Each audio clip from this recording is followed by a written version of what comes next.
അതാ LDPയുടെ ജില്ലാ സെക്രട്ടറി മേനാശ്ശേരി മനോഹരൻ ഇവിടെ എത്തിച്ചേർന്നിരിക്കുന്നു. അപ്പൊ അജണ്ട പറ. ആദ്യം ഇതിനകത്തൊന്നും ഇറങ്ങട്ടെ. സഖാവേ, UDP സ്ഥാനാർത്ഥികളെ പ്രഖ്യാപിച്ചിട്ട് കുറെ ദിവസമായി. നിങ്ങളുടെ പ്രഖ്യാപനം എന്നും ഉണ്ടാകുമോ? UDPയിൽ സീറ്റ് നിർണയമല്ലല്ലോ, വീതം വെപ്പല്ലേ നടക്കുന്നത്. പാർട്ടിയിലേക്ക് പുതുതായി ചേർന്നിട്ടുള്ള KP സുരേഷിന് നിങ്ങൾ സീറ്റ് കൊടുക്കും. ഞങ്ങൾക്ക് ഞങ്ങളുടേതായ കീഴ്വഴക്കങ്ങൾ.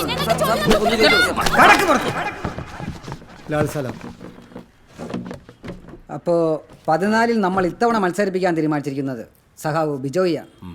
വിയോജിപ്പുണ്ട് സഖാവേ. ബാർ മുതലാളിയെ ഇത്തരം ബൂർഷകൾക്കൊപ്പം അല്ല പാർട്ടി നിൽക്കുന്നത്. കുലംകുത്തികളുടെയും നികൃഷ്ടജീവികളുടെയും ഭാഷയിൽ സഖാവ് സംസാരിക്കരുത്. പാർട്ടി കോൺഗ്രസ് ഒന്നും പെണ്ണുങ്ങളുടെ മധുരം എന്നൊക്കെ പറഞ്ഞ് കാലി ബക്കറ്റ് വാട്ടിയാട്ടി ചെല്ലുമ്പോൾ അതിനകത്ത് ലക്ഷങ്ങളിട്ട് നിറച്ചു വിടുന്നത് ഈ ശശിയെ പോലെ തെങ്ങേറ്റക്കാരല്ല, ഇതുപോലുള്ള ബിജോയ്മാരാ. അത് ഓർമ്മ വേണം സഖാവേ. ഈ ഉൾപാർട്ടി ജനാധിപത്യം എന്ന് പറയുന്നത് ജനാധിപത്യത്തെ കുറിച്ച് സഖാവ് എന്നെ പഠിപ്പിക്കേണ്ട, എന്നെ ഒട്ടും പഠിപ്പിക്കണ്ട. വിപ്ലവത്തിലാണ് വിശ്വസിക്കുന്നത്. 14 ബിജോയ് തന്നെ മത്സരിക്കും. ഹലോ, ഏത് ചാനല്? ആ ശരി ശരി, സഖാവ ചാനലെന്ന് വിളിച്ചേ. ഏത് കളരിയാ? നമ്മുടെ അല്ല, മറ്റവന്മാരുടെ വെച്ചേ. Breaking news. പുറത്ത് കിടക്കാൻ ജില്ലാ സെക്രട്ടറി ചാനൽ റിപ്പോർട്ടറോട് അശ്ലീല ചൊവ്വയുള്ള സംഭാഷണം. സ്ത്രീത്വം തുലാസിൽ. തുടങ്ങിയപ്പോഴേ ചങ്ങനപ്പോഴാണല്ലോ നക്ഷത്രം എന്തോ. ഞാൻ പറഞ്ഞതേ കടക്ക് പുറത്തുനിന്നാണ്. മാധ്യമ സിൻഡിക്കേറ്റ് എന്നെ വളച്ചൊടിച്ച് കിടക്ക് പുറത്തുനിന്നാക്കി.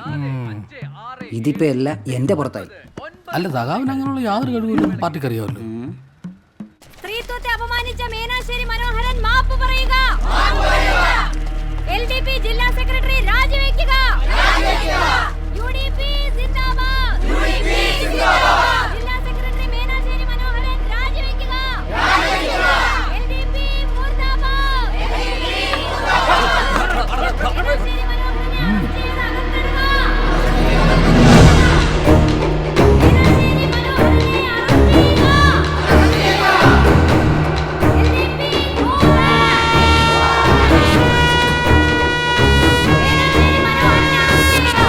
ഇമാതിരി കോലം കെട്ടിലുകൊണ്ട് പാർട്ടിയെ പേടിപ്പിക്കാന്ന് വെച്ചാൽ നടക്കില്ല. നിറത്തോക്കിന് മുമ്പിൽ പേടിച്ചിട്ടില്ല, പിന്നെയാണ് ഈ കോലം. നമ്മളായിട്ട് അലമ്പുണ്ടാക്കണ്ട.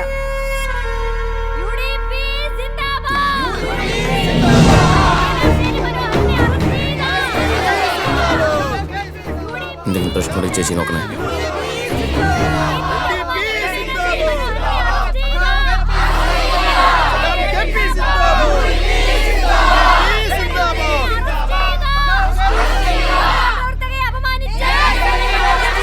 പൊങ്ങട്ടെ. പോട്ടെ. പൊങ്ങട്ടെന്നേ. കുറച്ചുകൂടെ. കബീർ ഒന്ന് ടേൺ ചെയ്തേ. ഇടത്തോട്ട്. എന്റെ KP എന്തൊരു എൻട്രി ആയിരുന്നു KP. നരസിംഹത്തിലെ ലാലേട്ടന്റെ എൻട്രി പോലെ എന്റെ ദേഹമൊക്കെ അങ്ങോട്ട് കോരി തരിച്ചു പോയെന്നേ. ഒന്ന് പോ ചേച്ചി. പക്ഷെ ഗ്ലാമർ കുറച്ച് കുറഞ്ഞിട്ടുണ്ട്. ടാൻ ആയല്ലോ ഫേസ് ഒക്കെ. പുതിയ പാർട്ടിക്ക് മേക്കപ്പ് വേണ്ട, ഫുൾ റോലുക്ക. എന്നാലും പാർട്ടി വിട്ടപ്പോ എന്നെ കൂടെ വിളിക്കായിരുന്നു. വിളിച്ചിരുന്ന ഞാനും വന്നേനെ. അത് പിന്നെ നിക്കക്കല്ലിടപ്പോ ഒന്നും നോക്കിയില്ല, അങ്ങ് പോയി. KP ഇനി ഏത് പാർട്ടി ആയാലും എൻ്റെ വീടിൻ്റെ ഗേറ്റ് ഞാൻ KPക്ക് വേണ്ടി തുറന്നിട്ടിരിക്കും. ജർമ്മൻ ഷെപ്പേർഡിനെ പൂട്ടിയിരിക്കും. വരില്ലേ KP? ജർമ്മനി, ഹിറ്റ്ലർ, മാധവൻകുട്ടി, ഫാസിസം, അയ്യോ അതൊന്നും ഈ പാർട്ടിക്ക് പറ്റില്ല ചേച്ചി. എൻ്റെ ഹൃദയം ഇന്ത്യക്ക് വേണ്ടിയല്ല, KPക്ക് വേണ്ടിയാ തുടിക്കുന്നത്. അച്ഛാ ആ ഫ്ലോ കളഞ്ഞ്. അച്ഛാ, നിങ്ങളുടെ പാർട്ടിക്കാർ എന്ന് നന്നാവും. ഏതോ ചാലുകാർ എന്തോ പറഞ്ഞെന്നും പറഞ്ഞ് ഈ കോലൊക്കെ പൊക്കി പിടിച്ച് നടക്കാൻ നാണില്ലാത്ത ചിലരുണ്ട് ഇവിടെ. ക്യൂബയിലെ രഹസ്യതാമസം കൊണ്ട് ഒരു ഗുണമുണ്ടായി. നല്ലൊരു ന്യായീകരണ തൊഴിലാളിയെ വാർത്തെടുത്തു. എന്താ ഫിനിഷിങ്. ഉളുപ്പ് വേണം, ഉളുപ്പ് ദേ മേശപ്പുറത്തുണ്ട്. ഇത്തിരി കൂടുതൽ ഇട്ടോ, കുറച്ച് നന്ദി ഉണ്ടാവട്ടെ. നിർത്ത്. എടാ സുരേഷേ, നിനക്ക് സീറ്റ് കിട്ടുമോ? സോഷ്യലിസം തന്നെയാണ് ഇന്നും ഞങ്ങളുടെ പ്രത്യയശാസ്ത്രം. അല്ലാണ്ട് ഇവിടെയുള്ള ചിലരെ പോലെ പാർലമെന്ററി വ്യാമോഹം എന്ന വൈറസ് ബാധിച്ചവരല്ല LDPയിലുള്ളത്. അവിടെ പാർട്ടിക്കാണ് പ്രാധാന്യം, വ്യക്തികൾക്കല്ല. അപ്പൊ നിനക്ക് അവിടെ സീറ്റ് കിട്ടത്തില്ലേ? എന്ന് ആര് പറഞ്ഞു? ഞാൻ മത്സരിക്കുന്നുണ്ട് നമ്മുടെ ഈ 5ാം വാർഡിൽ തന്നെ. UDP സ്ഥാനാർത്ഥി KP സുനന്ദ. ഞാൻ മത്സരിക്കുന്ന പറഞ്ഞ് നമ്മുടെ തെങ്ങോടി മറ്റേ പത്തോടി. ദൈവം എന്തൊക്കെ കാണും ദൈവമേ. അയ്യോ ദൈവം പറഞ്ഞു നിന്റെ കൂടെ നീനാക്കോശി LDPയിലേക്ക് വരുന്നത് കേട്ടല്ല, ശരിയാണോ? പണി സാധനങ്ങളൊക്കെ എടുത്തോണ്ട് പോയിക്കണം. ഇതും കണ്ടുപോരും. അതല്ല, ഇത് ഇരിക്കുന്ന സാധനം കൂടെ അച്ഛാ ചെങ്കുടി പാവം, ഇട്ടേക്കച്ച. കഴിച്ചിട്ടേ പോകുന്നുള്ളൂ ആ പപ്പടം എടുത്തേ. പാർട്ടിക്ക് പപ്പടം കുഴപ്പമില്ല അല്ലേ? കുഴപ്പമില്ല, പക്ഷെ പഴയ പോലെ അടിച്ചമർത്താനും പറ്റില്ല. അവസാനം പപ്പടത്തിന്റെ അവസ്ഥ ആവരുത്. ഉം.